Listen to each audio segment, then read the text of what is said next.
You know, we've been talking about sort of our prediction of the development of destructive malware.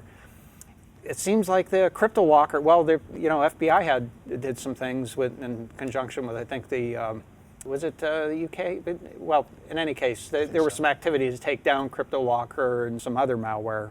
I think that's put a little bit of a damper on some of the ransomware activities. Yeah. But nevertheless, I think the destructive malware threat is still real. And in particular, I think it's more real in the sense that most organizations haven't really thought about, making sure that you have good backups of the data necessarily.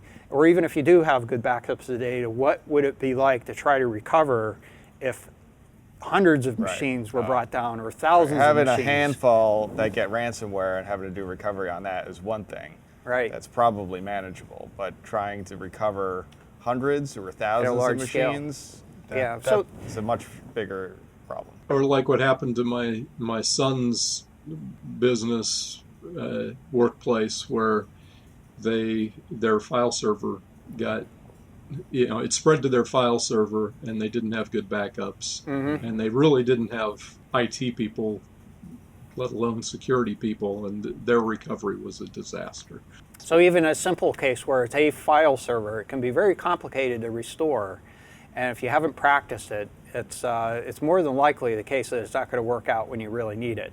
So I think it's just about anything else, whether you're in athletics, in sports or something. If you don't practice it, don't expect to do it right. That's a good point.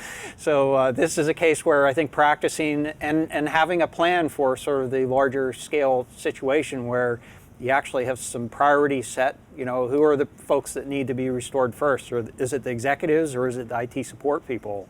Or something else that it's important to really have a plan in place and to have an endorsement of that so that people aren't clamoring and stepping on each other's toes. And then run simulated fire drills on occasion. Yeah, you're right.